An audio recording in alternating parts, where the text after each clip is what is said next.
Hi, today I'm looking at Ernest Hemingway's Moveable Feast. This is set in when Hemingway was a younger writer in Paris in around the 1920s. And it's looking at the times or the time of his life when he was still trying to make it as a writer, and meeting people such as Gertrude Stein, Scott Fitzgerald, Ezra Pound, Pablo Picasso, which is very very interesting for us to think about and read about in this, I guess, this modern times, or like now in 2000s. And a lot of people think that's quite special, and I think that is, but I think it's also just feels like to me a bit like Hemingway's Pershing. I think what Hemingway did then, and he's not the only one to do this, but like what Hemingway did then in I guess in a professional book layout is exactly what Comic Bus has been doing for 20 odd years as well. Comic Bus, for those of you who don't know, Aaron Comic Bus, he comes from Berkeley. He now resides in New York, but he comes from Berkeley, and he grew up in Berkeley, California during the 80s, or he was born probably before that, but he sort of was in his teenage years or formative years in the 80s and late 80s. So he grew up around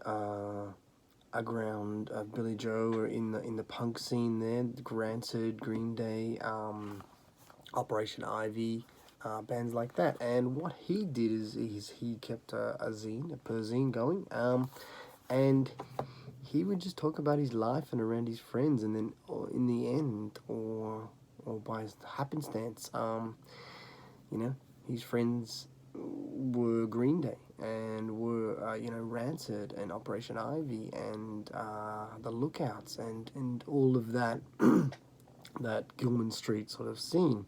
And I'm sure many of them have come into artists that maybe I'm not sure about, but I feel that's what I feel. These are very similar. I'm a massive fan of Comic Bus, and I'm a massive fan of Hemingway. And yes, I loved hearing about interactions, and maybe not actual quotes of what a conversation went like with Scott Fitzgerald, but just the relationship that Hemingway and Fitzgerald had, or Hemingway and Gertrude Stein had.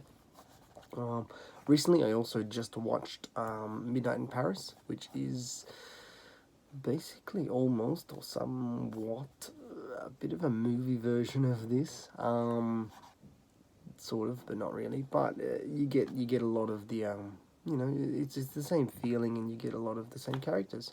But yeah, I really loved it. Definitely worth a read. It gives you an interesting insight into just Hemingway before becoming, I guess, famous or a well-known author.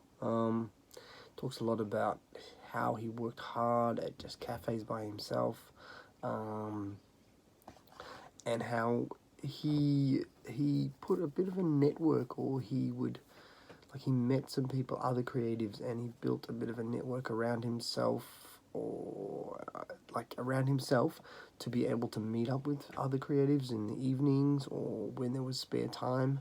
But he would also still put aside his writing time, and then when that was finished, he was happy to meet with other writers or other creatives, and have a drink and a chat about maybe their day or how their work is going. So I think in that respect, it's also a tiny bit of a handbook about how to how to work as a bit of as a creative. Get your work done, but create a bit of a network around yourself of other creatives, people that share the same passion. It might not be about the same creative journey or creative form, but definitely who have the same passion for what they do. So, very cool book. If you're a fan of Comic Bus, it's a bit silly, but I did really feel that. I felt that this felt like a bit of a not a zine, but it really gave the life of I guess Hemingway, or it might not have been accurate 100%, but he gave a bit of an insight into what it was like, him trying to make it as a writer. So definitely worth a read, and thank you for watching.